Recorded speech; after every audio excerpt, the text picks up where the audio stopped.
Welcome to the XY Advisor podcast, a global community of financial advisors sharing and learning with one another to drive the positive evolution of financial advice. To get involved, go to xyadvisor.com or simply download the XY Advisor app.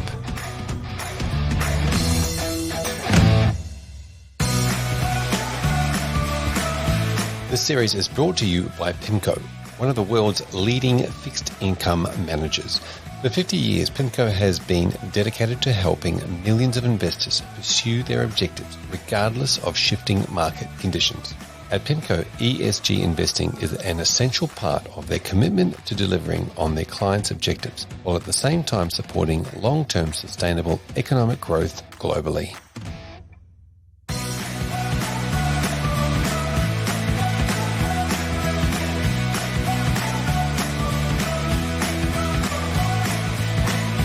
Hello and welcome back to the XY Advisor podcast. I am Fraser Jack, and today kicks off part one of a 5-part series that we are doing on ESG investing, ESG portfolios, everything around ESG.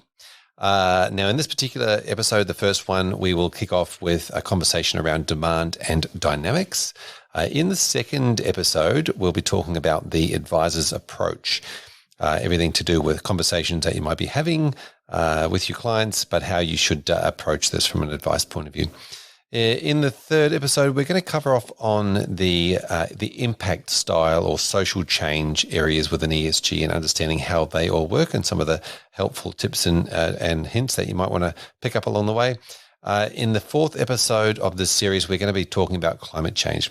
Obviously, a very topical piece of conversation with your clients at the moment, or probably will be going forward. So there are all sorts of things around climate change. And in the fifth episode, the final episode, we're really going to dive a little bit deeper into the different asset classes. It's very easy to think that we start with equities in the space, but what are all the other asset classes and how do they work? The voices that you will hear during the series are made up of an all-star panel, starting with Nathan Fradley from Lime Financial Planning and Ethos ESG Software. We then hear from Karen McLeod, Principal Financial Advisor at Ethical Investment Advisors. We move to David Graham, Financial Planner and Investment Specialist at Story Wealth Management. And we also hear from Michelle Brisbane and Claudia Mah from Ethical Investment Services in Melbourne. And rounding out the episodes is Grover Burthey, Head of the ESG Portfolio Management from PIMCO in the United States. So let's kick off this series with a discussion around demand and dynamics for ESG investment advice. Nathan Fradley, welcome to this very first episode where we're talking around all things to do with ESG and investing. And in this particular episode, we're talking about the demand and dynamics. Welcome. Well, thank you. Thank you for being here. Now, of course, you are many things within the industry and the profession around ESG. You're an advisor. You've got software. You chair you created essentially the XY Ethics Committee, and of course, you're a certified ethical investment advisor with the RIAA. Yep. I'm fairly involved in this space. You are. You're our go-to person, and not to mention the fact that you are the host of a podcast yourself. Yeah, good for the B podcast, which is not a long time coming at all, which is a long time wanting. Yeah. So it's been great to go through that and get that live.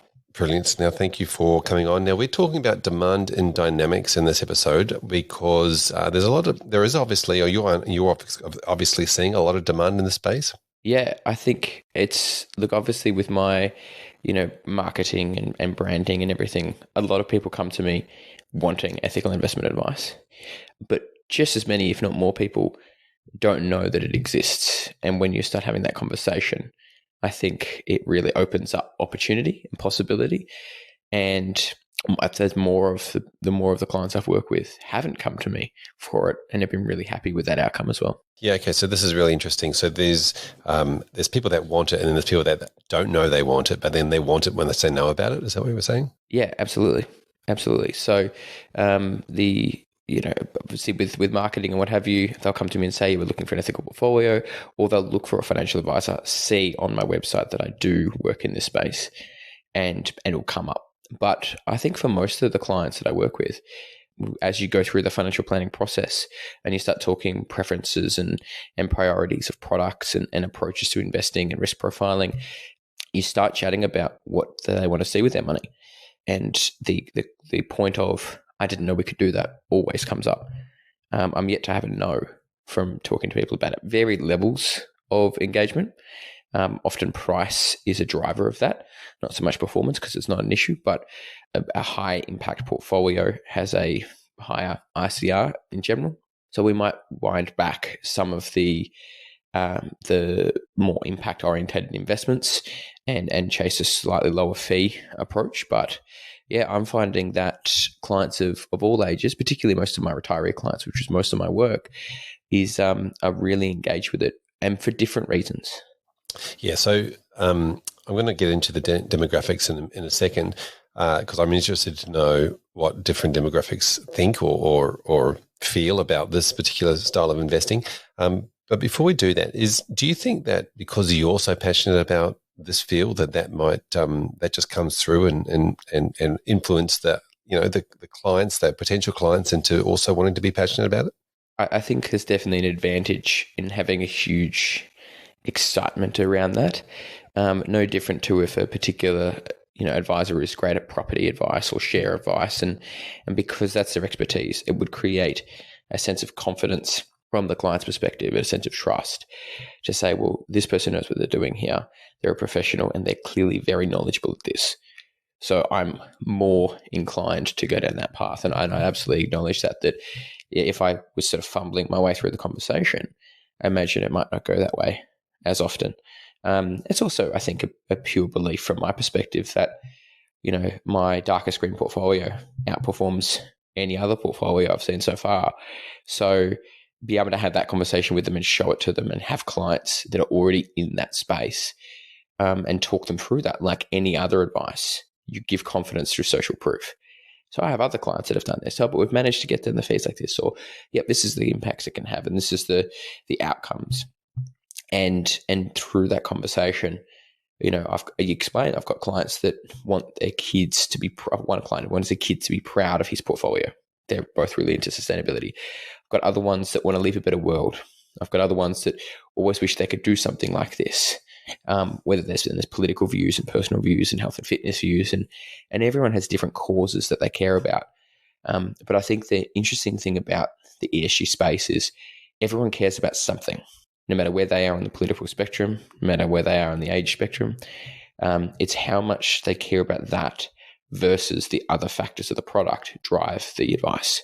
Yeah, it's really interesting. You mentioned the word pride as one of the emotions or feelings that comes up when people are investing in the space, and to be able to then, talk to their friends at the barbecue. I like using that term. You talk to their friends at the barbecue around what that means to them to be invested there. That's probably one of the biggest parts of the marketing. You mentioned marketing in the conversations that you're having, and there's marketing coming out, and we'll get to it later. But there's a bit of greenwashing coming out, but that conversation between client and client at the barbecue is pretty important. Yeah, and I think particularly when you get someone who's younger, who you work through their portfolio and you provide them an ethical outcome, and then you get their parents coming back who have already got an advisor elsewhere that came across to do that. I think that's the proof in that by having that point of differentiation, which I hope don't exist within the next 5 years. I hope everyone will do this, but I think that creates a lot more value. And I also think it's not something you can just index as well. So when it comes to product recommendations, if someone comes to me and says, I've got $100,000, I want to invest it, they could just as easily do some research and put that in a diversified index product themselves fairly easily and don't really need advice. But if they want to navigate the nuances of the ethical investment world, navigate the greenwashing, to know what they're going into is actually genuine, and understand the ins and outs of that portfolio, they need an advisor for that. So I think it brings us back into the frame in that respect, as creating a lot more value. And I've said it before, but I think it's the rise of the active manager again, because while there's some great index products out there in this space, there's also some really poor ones that represent themselves much but more than they are. And if you look at the active managers it's not just about their holdings anymore. It's about their engagement. It's about how they go out to a company and say, hey, we'll invest more with you, but we want you to change your steel production to be, a lower carbon, or you've got some supply chain issues. Here's how you can fix that or address that. Or something as simple as, we've looked through your diversity and inclusion within your hiring, and it's not very diverse and not very inclusive, and you're having labor issues. Why don't you make these changes? And what we're seeing with most managers and most companies is that the companies are welcoming this engagement. They're welcoming that coming across. So that active manager approach, I think it's 61% of earnings calls, based on some research done by Ethical Partners. 61% of earnings calls in 2021 included ESG as a topic. It was 1% or less than 1% in 2019, based off some research by PIMCO. So companies want that. Active managers can add that value. And then through that, clients get a greater sense of progress, because it's not just about exclusion, it's about progress and genuine progress. And you can really read through that. Yeah, that's incredible. That's an incredible growth stats that are coming out there. You mentioned the rise of the active manager within the funds. Is it also the rise of the active advisor? Absolutely. I think, we saw a period, maybe 10 or so years ago, where it was all high ICR active funds. And then Vanguard really came through and shook that up. And obviously then State Street and iShares from BlackRock. And it was really hard to justify for a lot of funds out there that perform sub-market at a higher fee to use them. And so a lot of advisors with the right view looked at it and said, well, why would I charge my client? Why would my client pay more for this when they get better here? And I think that then created a more passive environment around the advisor's investment advice, because they went, we'll just put you in an index product and away we go. What they don't know is that particularly index product might have over 200 fossil fuel companies now. That it may have very low engagement or low voting, or it may vote with manager, also with management every time, which is actually potentially more damaging. So the advisor needs to be more engaged and can bring back some of those investment dynamics and investment conversations with their clients that perhaps we've removed from our value add over the last few years, because that the index approach was so much more favorable, I think, for clients. Yeah, looking back, of course. Yeah, of course. It's always one of those scenarios, isn't it? Past performance, but we digress. Now, talk to us about. You mentioned both younger clients as well as retirees. Are there any demographics here, or is this for everybody? I think people tend to throw it in the millennial bucket, and I think anyone who does that still thinks millennials are 25 years old. And millennials are 40 now, and they've got plenty of wealth and capability and desire for advice. But I don't think ethical ESG responsible investing is limited to younger demographics. I think their parents and their parents' parents. My oldest ESG client is 75, and they paid a higher fee. They came in and said, our son says we should use an index product, low cost, but we want to explore the options to get proper advice. I compared that to the higher fee and a couple of different options, and they came out with the darkest green because of the social impact. So I don't think it's particularly demographically limited. I think I tend to see women more engaged on this, generally speaking, than men. But at the same time, I think my client base is more leaning that way. So that's probably just a factor of demographic of my client base. But there's very rarely if you can bring it up the right way, I think is the trap. If you bring it up the right way and engage with it like you would talking through asset classes, this is how Australian shares work, this is how international shares work, this is infrastructure and why it's important. And if you can engage in the same kind of manner, you're educating clients. And if you educate the clients, they can make the informed decision. You're not trying to pitch any bias or anything. It's about them coming to the table and saying, yes, that's important, and that's more important or less important than this. Demographically, that's across all age groups, all demographics. Wonderful. Thanks, Nathan, for being part of this episode. We'll catch you very shortly. Thank you. Thank you for joining us, Karen McLeod. Lovely to be here. Thank you. Wonderful to have you. Now, of course, you're from Ethical Investment Advisors. Tell us a little bit about that. I'm a financial advisor there based in Brisbane. We look after clients across the country that want to invest their money in an ethical or responsible manner. So usually we find we're attracting clients that have a social conscience. So they might be particularly interested in climate change or social issues. And importantly, obviously, they want to make a good return on their monies. So I've been doing that exclusively for more than 12 years now. And I sort of began doing that quite a while ago, obviously, now. And I went to see the Al Gore movie, An Inconvenient Truth. And then when I got back to my desk, I sort of started realizing that I had a lot of clients in companies that I felt were actually harming the planet, whether they be tobacco or oil and gas or junk foods, and started to realize that I could actually start looking after my clients in a different way by setting up their portfolios for a better future. And that's when I started looking into responsible investment. And I went to a conference at the Responsible Investment Association of Australasia in Sydney one year. So that conference is held every year for those that are interested. And upon attending that conference, I realized that this was more than just, a small niche or a fad. This was like a really growing sector that was really, I thought, going to position portfolios really well for the future for my clients. And obviously, as we were well aware at that time, that climate change was accelerating. So at that point, I decided that that's what I would specialize in, and I have done so ever since. Yeah, you're absolutely right. It's not just a growing, it's not just a fad. It's definitely a huge part of an advisor's role these days is to bring this conversation to their clients. Yes, it is. I think clients, they do want your guidance and expertise in this area because, you are their point of trust. So, if something was going to negatively impact their returns, of course, they would be relying on you to guide them and to prevent any issues. So I suppose when we think about FSIA and our best interest duty, where does that code of ethics lead us? And I would argue that it leads us to say that we really need to think of ourselves as stewards of our clients' capital in how we allocate that. And so it's not, it's no longer really appropriate to say that they haven't asked about it. It's more really for you to position the portfolio to make sure that proactively you're preventing any downside risk.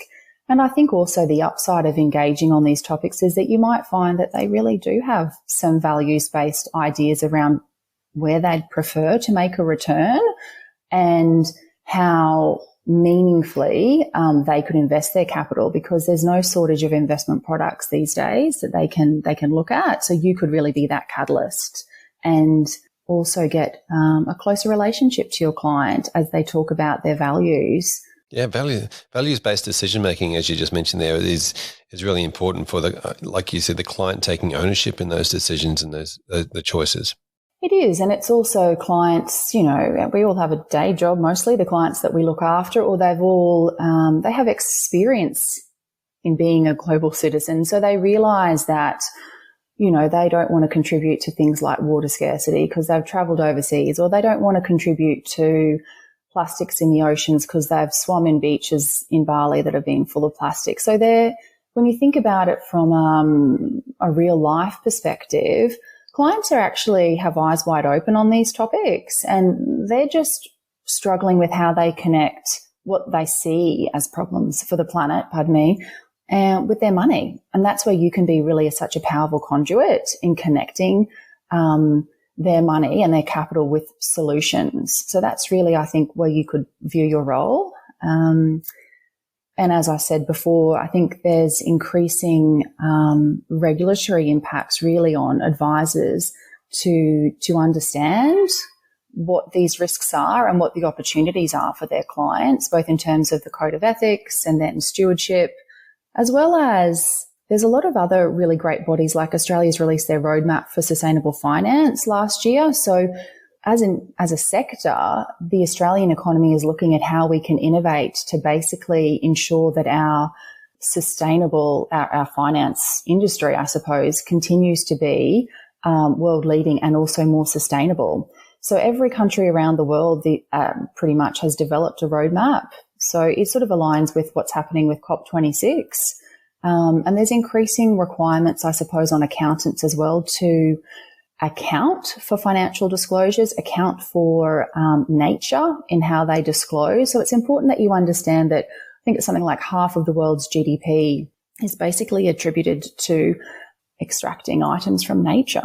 So it's not like we're conducting business in a vacuum. So most of the businesses that clients are investing in are relying on natural inputs to survive. And if those natural inputs are not sustainable, then those businesses will not survive. So that's an important correlation. It's not just a nice to have. This is actually vital, basically, for the existence of the economy going forward. Yeah, couldn't agree more. Now, you mentioned increasing regulatory impacts on advisors, and we sort of touched on the regulatory impact on companies coming down the road as we strive for those net zero targets. How do you see the investors adding to that conversation? Like, obviously, this seems to be quite a popular segment for investors to be having the conversation with. But how do you see investors driving that change in businesses from one end, whilst the legislation's driving it from the other?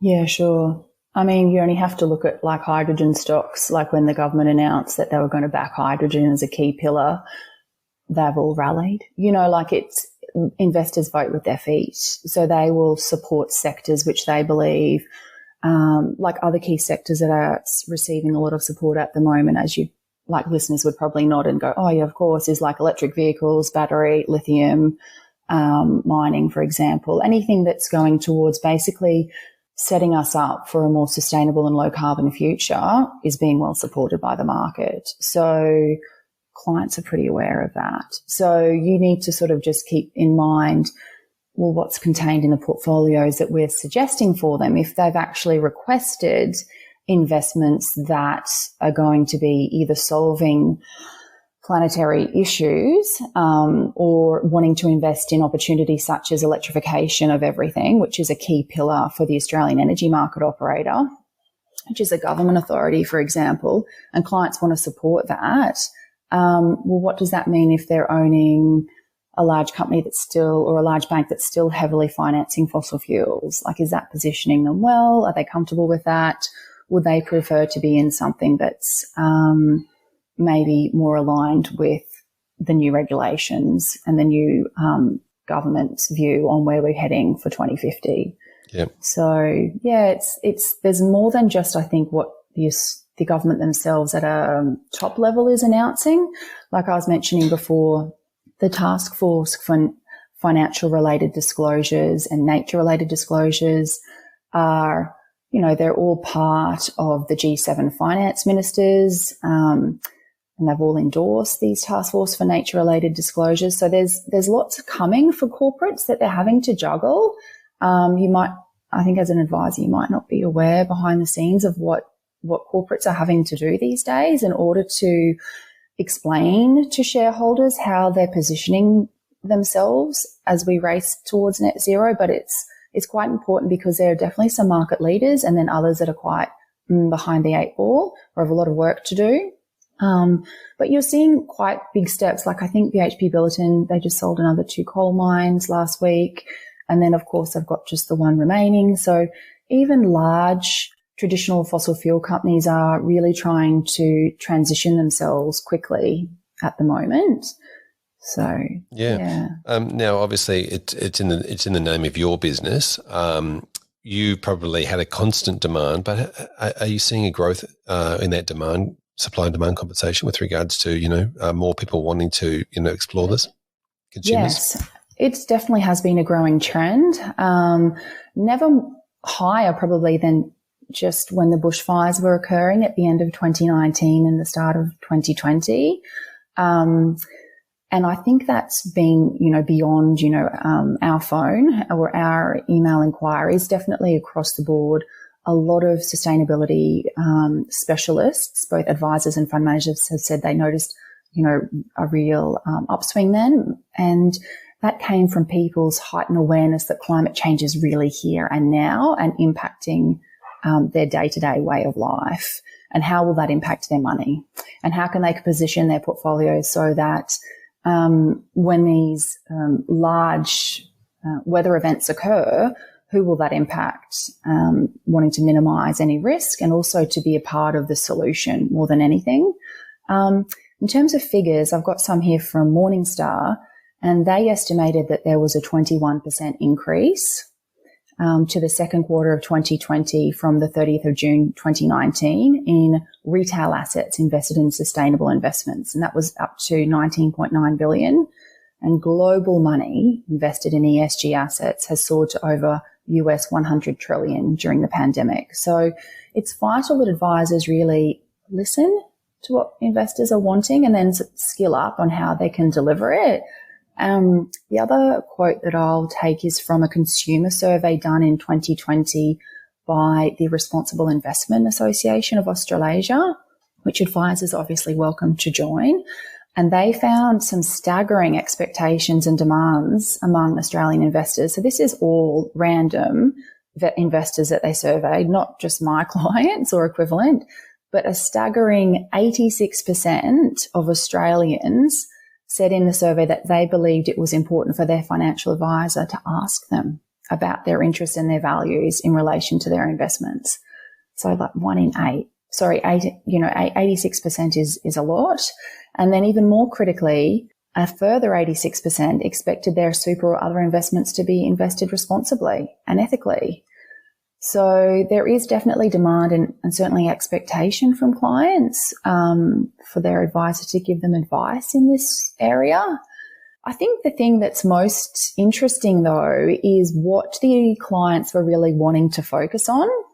So they also asked, when you go onto the Responsible Investment website, you can have it like there's a tool there where you can start looking at, I want to screen in X or Y, so human rights, fossil fuels, tobacco, alcohol.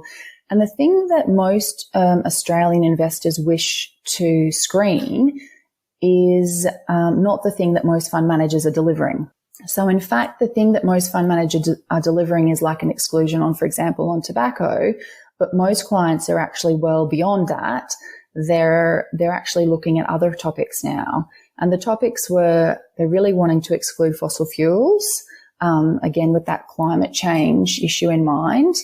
But there's a complete misalignment there because investment managers were really just focusing on tobacco and controversial weapons, but most investors really wanted to focus on excluding fossil fuels, closely followed by human rights issues. So it's hard for advisors, obviously, to get cut through, I should say, with fund managers if they aren't really delivering what the clients are after. But I should point out that in recent years, we've seen a dramatic change in the delivery of funds in this country, both from overseas and obviously innovation domestically, that is aligning with what consumers are after. So you need to really do your homework. Some very interesting stats there and understanding. I guess it sort of sets out where we are in the sector too, with how new a lot of these fund managers are still catching up to the demand. Most definitely. But the good thing is that the more they hear it from you, the more receptive they are to obviously delivering solutions that are going to meet the needs of your clients. So it's really up to all of us, as stewards for our clients' capital, to articulate those needs to the fund managers or the ETF issuers or whoever it might be that you use, or to your dealer group, to explain that, in fact, what my client is seeking can't be achieved with this fund for these reasons. Yeah. Yep.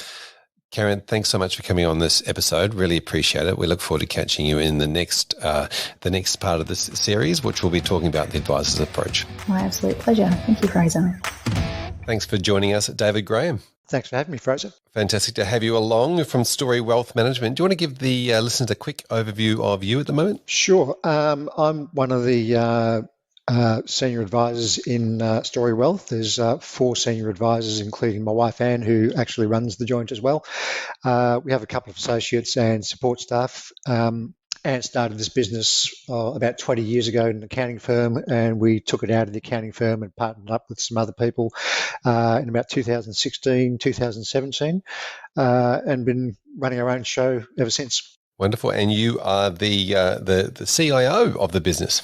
Yeah, it's something which has developed over time. Anne and I have been working together in the business since 2007, and through 2008, 2009, we kind of decided to take the investment side on ourselves, having been somewhat disappointed about what we were being given by our licensee at the time. We thought if we're going to go die by the sword, we may as well be part of forging that sword. So it happened that it was my interest anyway. I had a background in foreign exchange markets before this gig, and I kind of kept studying, and the more I read about it, the more I wanted to learn. So did a master's, did the SEMA accreditation, and by default became the investment person. Yep. So that makes you the certified financial analyst. Is that correct? So that's the SEMA is the Certified Investment Management Analyst accreditation. Right. Yes. There's a CFP separate to that. Yeah. Wonderful. Thank you so much for chatting to us today. Now, we are talking about demand and dynamics in and around the ESG space. It seems like a pretty popular topic at the moment. And tell us about your thoughts on how this has come to be.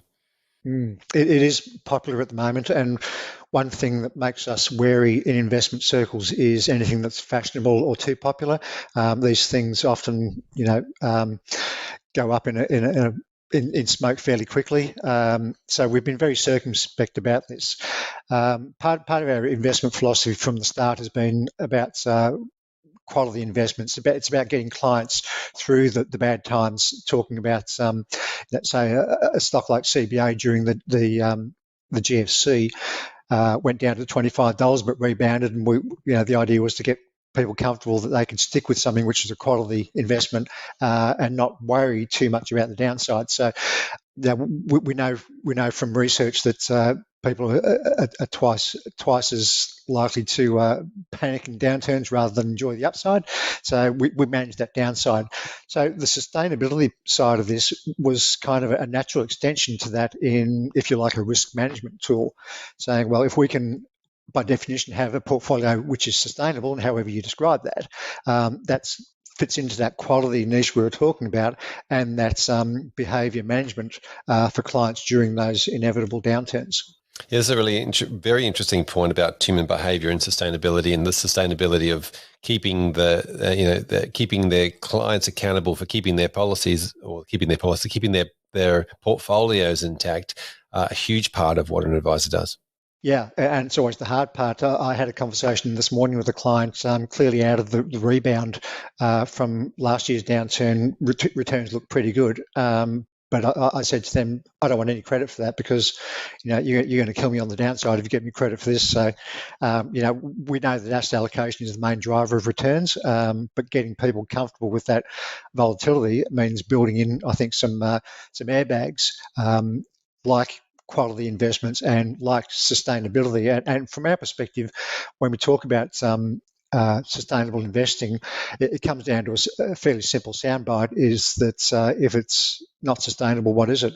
It's unsustainable. Yep. Yeah, it's a very, very good soundbite. Well, yeah, absolutely. If it's not sustainable, not something we want to look at.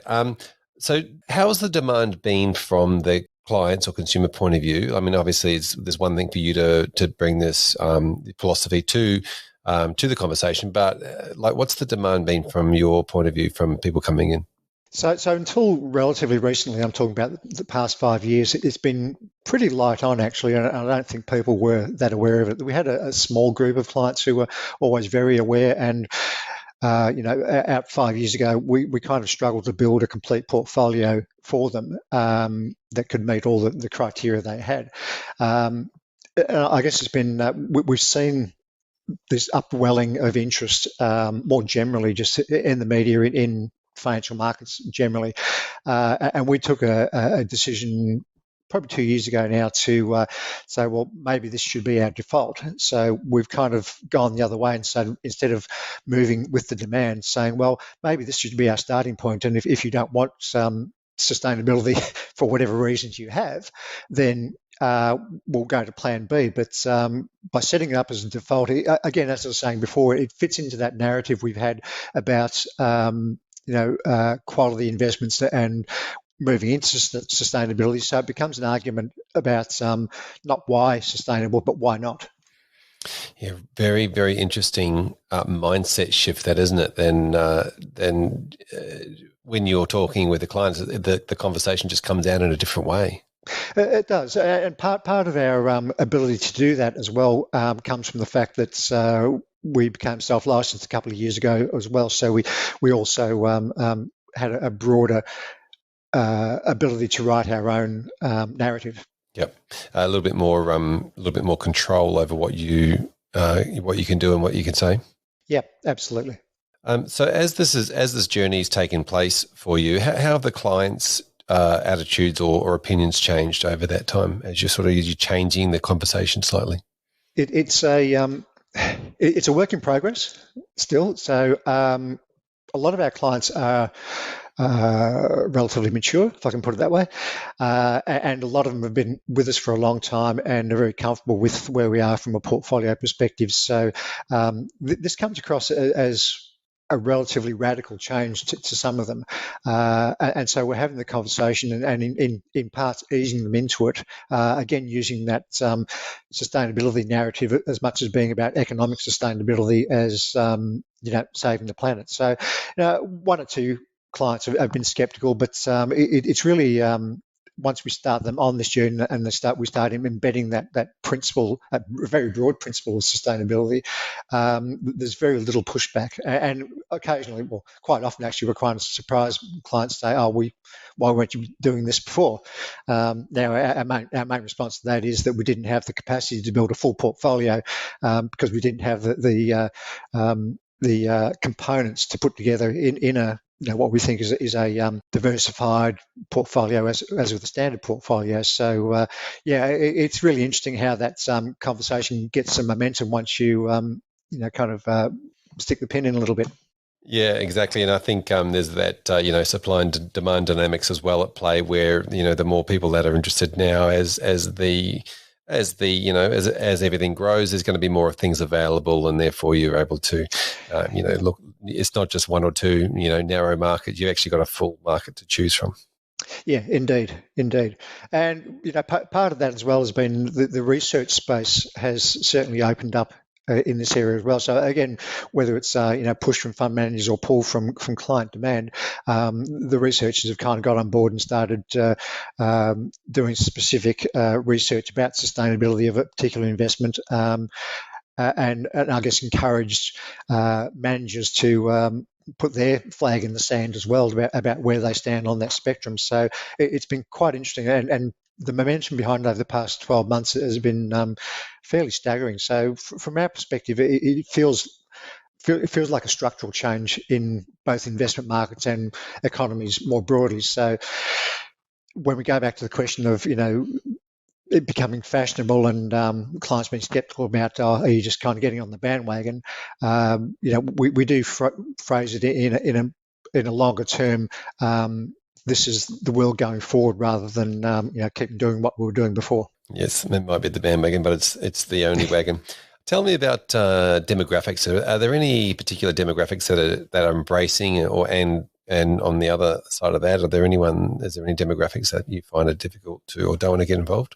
No, it's fairly broad. I think in very general terms, younger demographic is more attuned to it. I guess the older we get, the more conservative we get, and it's harder to budge some of those people. But having said that, some of them surprise us as well.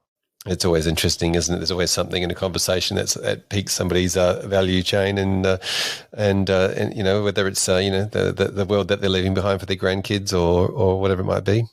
Yeah, well, yeah, that's true. But also on that, self-interest isn't far from the surface in most of these conversations, and you drill down into clients' motivations, and at the end of the day, say, yeah, we're all on board about this. But what are the tax consequences? What are the cost implications? All that sort of stuff. So people do kind of, I'm happy to save the world, but what it's going to cost me, kind of thing.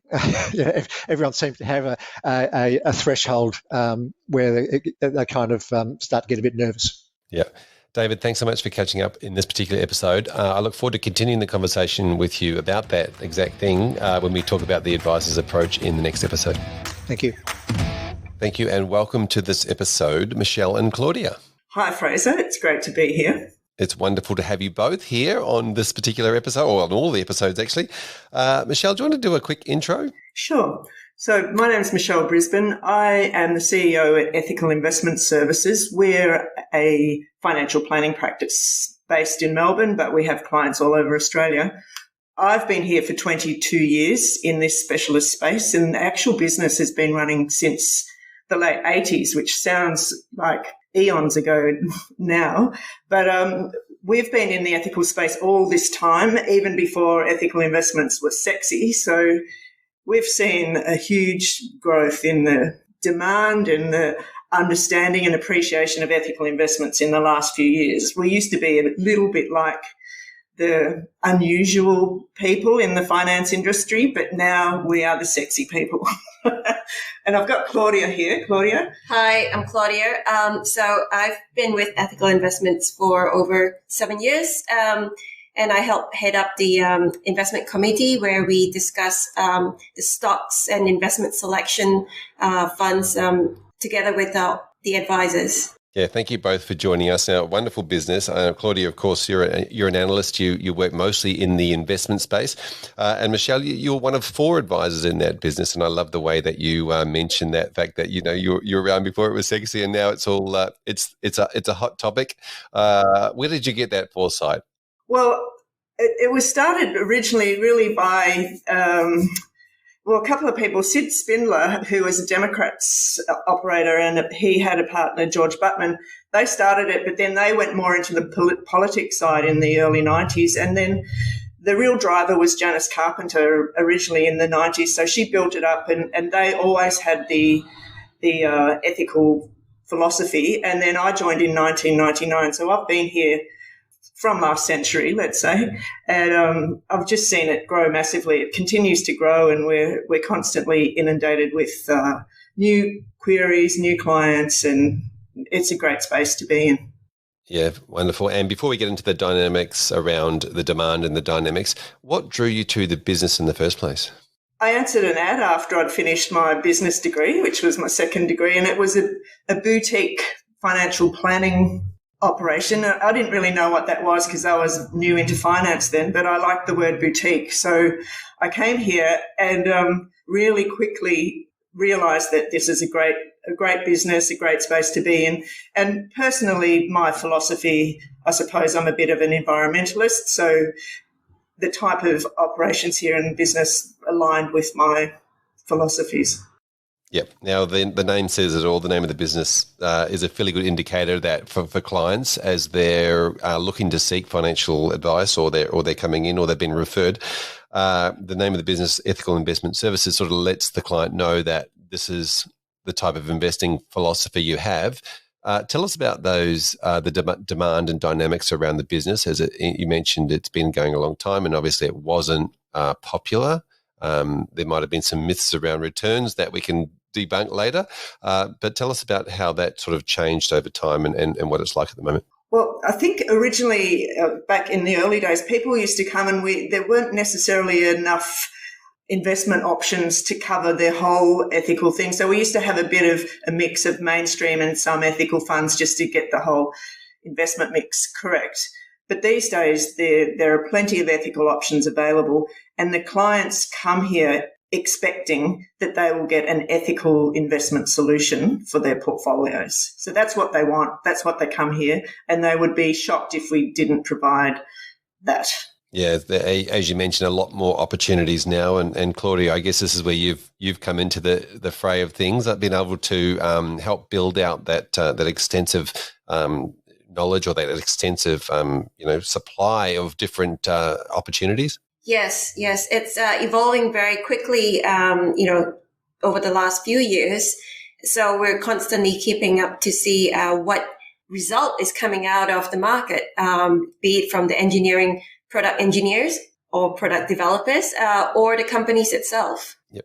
And of course, is there a particular demographic of client that's drawn towards your business, or is this is it more of a values-based thing? We have a range of different professions who come here, and you could sort of say there'd be architects, psychologists, doctors, some teachers, some engineers, but as most financial planners know, the engineers can be troublesome clients. We love engineers, but, they try and tell us what we need to know, what we already know.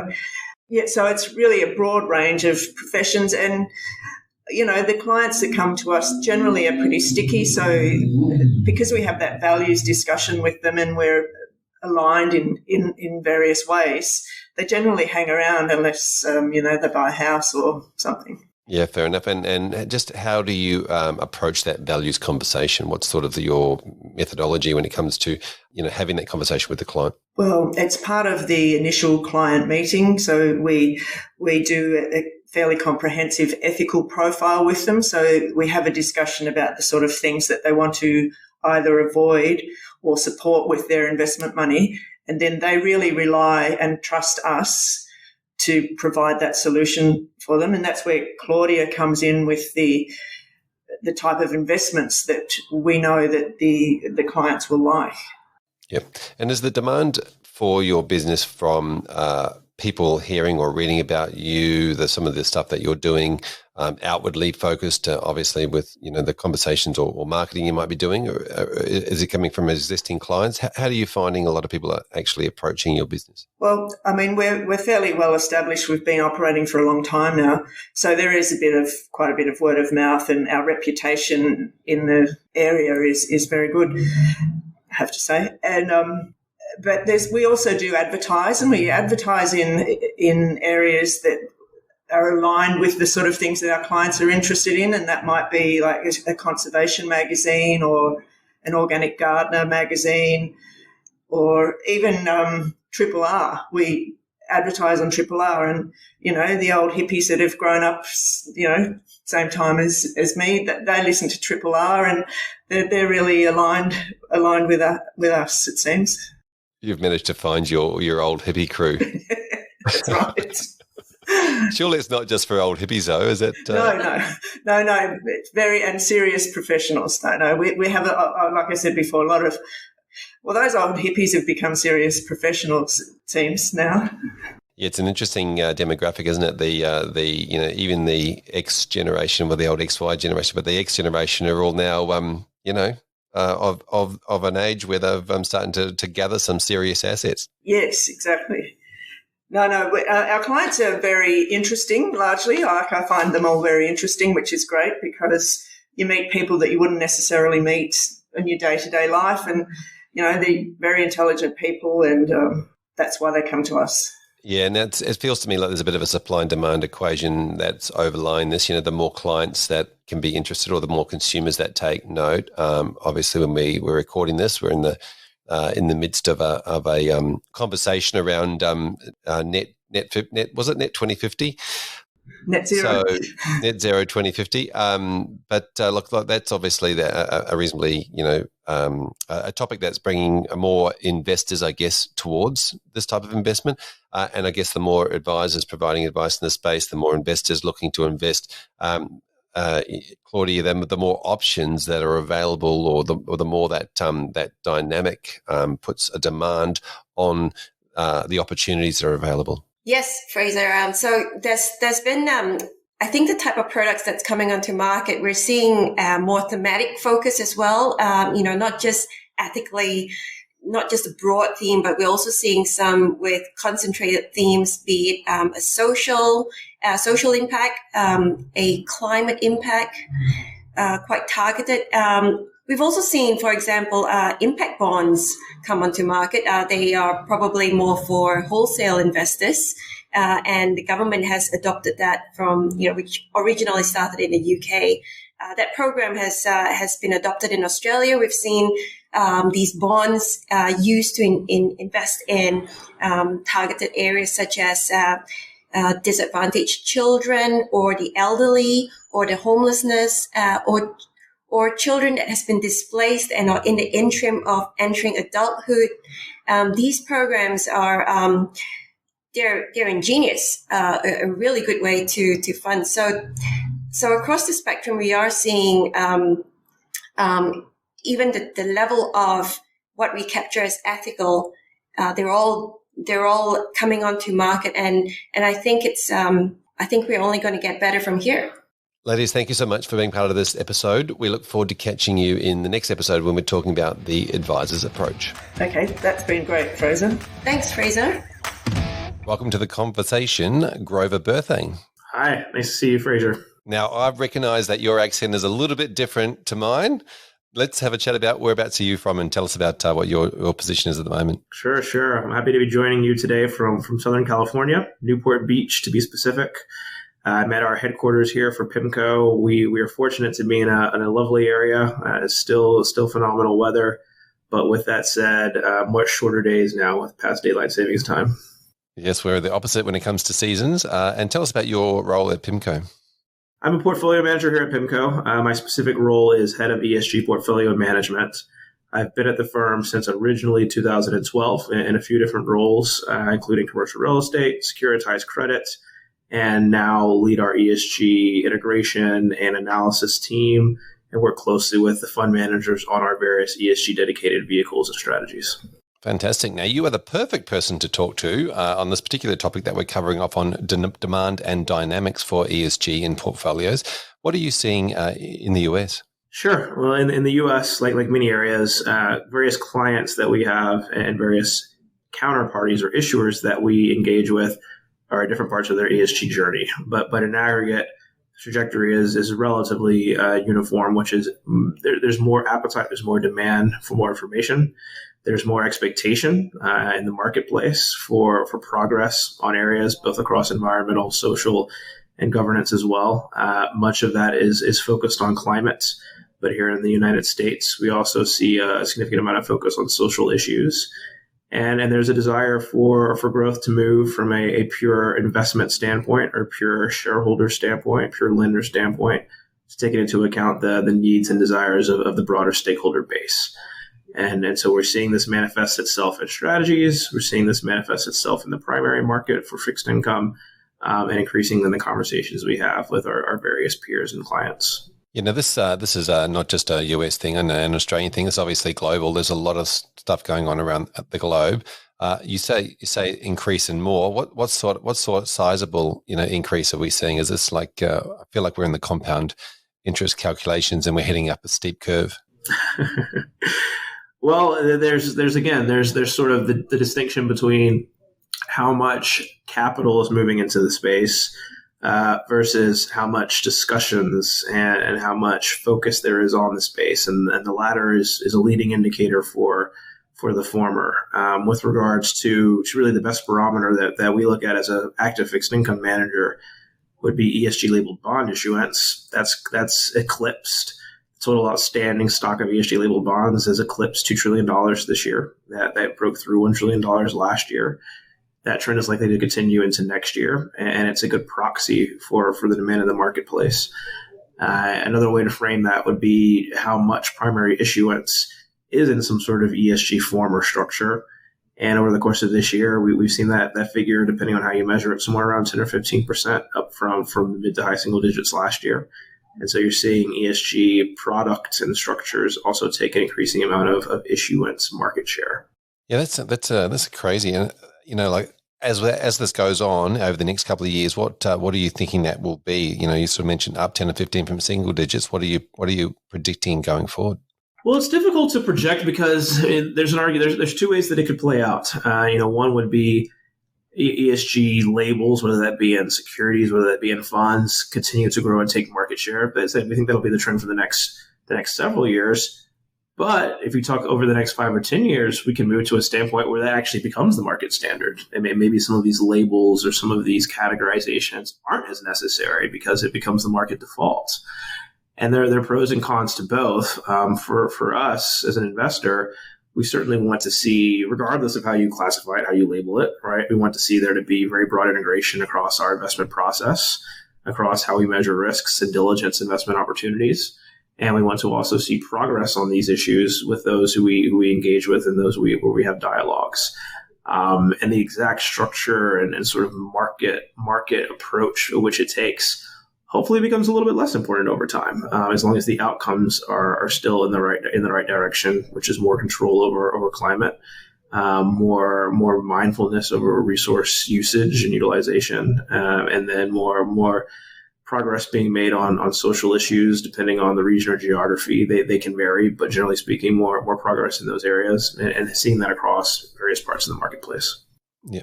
And do you think the discussion or the conversation from a consumer's level, you mentioned they're both driving this up, is pushing all us ahead, or do you think it's actually happening more from the lender's point of view or the capital point of view? I think it's generally speaking, in our view, primarily being driven by the end user. And so for an asset manager like PIMCO, that end user is our client. For a company, the end user is their client. So yes, we want to, for example, see more progress in a grocer, let's say a retailer, having more sustainability in their supply chain and their sourcing of products. And that's something that we encourage with regards to our engagement efforts. But similarly, when a consumer walks into their store or their location, they're also increasingly wanting to see sustainable products, sustainable offerings, sustainable options. And so, and that's also part of what's driving, the client side for PIMCO, which is our own client base, is demographics are changing, priorities are changing, and all of these themes are very, very large and very macro, which is why we think it's here to stay. This is not a short-term trend. There really is a sea change in terms of how many different end users, clients, consumers view these topics, and that gives it some real durability over time. Yeah, it sounds like you're saying it's more of a direction than a trend. It's not something that's going to go away. It's something that's going to, as you mentioned, become mainstream. Exactly. That's our view, and that's a great change. Like I said, they're again, everyone's in a different part of their respective journey, but the benefits of there being progress in these areas from a range of different angles. Is that it hopefully drives more market conventions, right? It drives more adoption of certain trajectories and frameworks, and some of these trends become increasingly universal in terms of how they're measured, which enables also an active manager like PIMCO to differentiate ourselves. Yeah. Now we've seen obviously a lot of talk and recent talks, governments getting together globally to try and create, targets and outcomes, legislation around, net zero 2050, et cetera. Do you think that the drive from businesses will far outweigh sort of the legislation, requirements? Well, the private sector certainly has a role to play here, and it's critical from a capital markets perspective that we play a role. We do so by engagement efforts, by encouragement of our counterparties to make progress in these areas, to make commitments in these areas where appropriate. But the public sector, regulators, policymakers have to do arguably the majority of the work here, right? And when I say majority, I mean more than half. It doesn't mean it's 95 or 99%. But ultimately, this does have to be an effort to really, really have success where the public sector policymakers play a major role. And that's because just the shifts are so significant. That it's going to, you could do it arguably only by the private sector, but it may take too long.